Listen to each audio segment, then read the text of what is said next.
Bem-vindos novamente ao nosso projeto de evolução do movimento e vamos conversar um pouco mais a fundo de novo da mobilidade. O que a gente quer falar com isso? Eu acredito que seja deixar todas as peças do nosso corpo que precisam funcionar dentro de uma amplitude normal, talvez, ou uma amplitude para que ela foi criada, que isso consiga se cumprir. Por exemplo, a flexão e extensão do joelho, ela tem uma certa angulação e que a gente consiga fazer com que os joelhos de todos nós trabalhem dentro dessa angulação que seria um padrão normal. O que a gente vai falar hoje? Vamos falar de quadril, tá? O nosso quadril, por ser às vezes uma estrutura que a gente acaba usando de forma não muito correta, por exemplo, a gente não foi feito para sentar. E infelizmente de uns tempos para cá a gente só fica sentado. Então a articulação do quadril ela começa a enrijecer um pouco por um lado, então ela perde um pouquinho a angulação correta para onde ela deveria se mexer, que ela do mesmo jeito que o ombro, ela tem um encaixe circular e vem a perna por dentro, então ela tem uma amplitude de movimento muito grande. A gente restringe muito essa amplitude de movimento, tanto pelas musculaturas que elas ficam um pouco encurtadas, e eu não falo aqui de um alongamento de musculatura, e sim de uma rigidez dessa musculatura. E a própria articulação, ela fica muito coaptada, ela fica muito rígida, ela fica muito endurecida nela mesma. Por mais que a gente às vezes tente forçar um alongamento, a gente não consegue atingir aquele encaixe que a gente quer para que ele fique um pouco mais móvel. A gente às vezes chega só na musculatura e a gente precisa de uma amplitude um pouquinho maior, uma força um pouquinho maior, um tempo talvez um pouquinho maior e uma posição da estrutura para que a gente consiga deixar ela um pouco mais móvel. Eu vou mostrar agora dois exercícios, movimentos que a gente consegue ir fazendo para ir aos pouquinhos liberando essa amplitude de movimento. Para quê?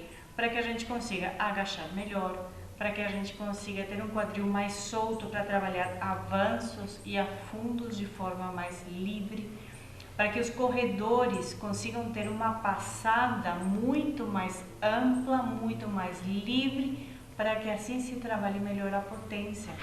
Tá? Se a gente pensar no exemplo de arco e flecha, para que a gente consiga fazer com que nossa flecha ela vá mais longe, ela consiga ser direcionada aonde a gente gostaria que ela fosse, a gente precisa puxar aquele arco, aquele elástico, aquela fita muito para trás também, para que a gente consiga ganhar mais potência e mais força. A mesma coisa acontece com todas as musculaturas do corpo. Quanto mais amplitude a gente tenha, mais força e mais potência a gente vai conseguir desenvolver. Então, para o quadril, o que a gente pode fazer? A gente trabalhar com poste, uma parede, pode ser um batente de porte de novo, tá? Usar esses elásticos, uma tensão agradável, não muito grande, e colocar exatamente ela aqui neste encaixe do quadril, onde o quadril dobra, perto da virilha. E a partir dali, deitar, a gente pode ou não trabalhar outra perna no poste também, tá? Alinhar o máximo possível o quadril e não deixar que ele fique desencaixado, muito pelo contrário. Encaixar ele para baixo e iniciar puxando o joelho ao peito. E deixar que esse próprio elástico que ele consiga empurrar minha articulação para lá.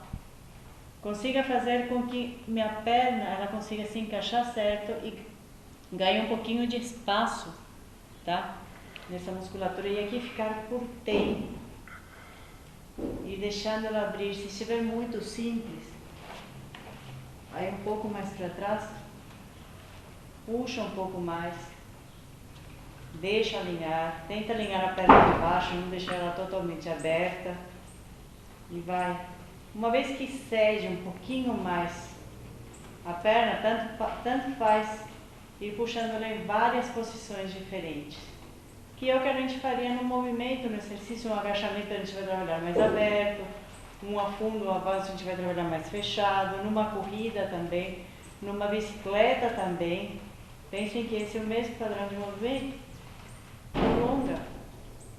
Também a mesma coisa, tentando encaixar, tentando deixar ele certo, alinhando numa escoliose, numa perna mais curta. Isso é extremamente interessante. Eu não vou me preocupar muito em esticar a perna, não, eu estou focando nessa região do quadril e não necessariamente na elasticidade da parte posterior da perna.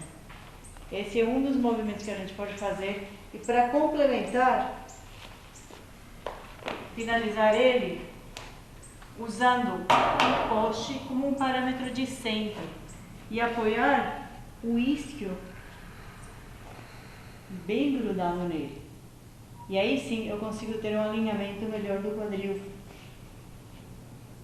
Eu consigo deixar os dois alinhados neste sentido e os dois alinhados no outro sentido também, para ter um ponto de referência melhor para conseguir posicionar o quadril. Essa perna de baixo bem estendida se der, senão ela pode trabalhar também um pouquinho flexionada.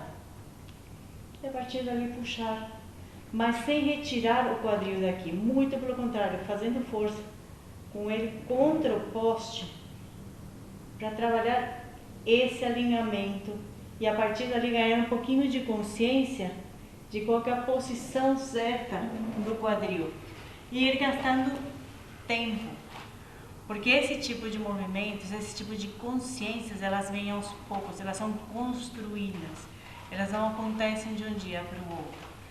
Sempre a gente tem que pensar nisso, começar a desmontar as partes do corpo que elas precisam ser reconstruídas, para que depois a gente faça um movimento mais limpo, com uma qualidade melhor, e a partir dali conseguir ganhar mais força, mais potência e ter o resultado que a gente vai procurando.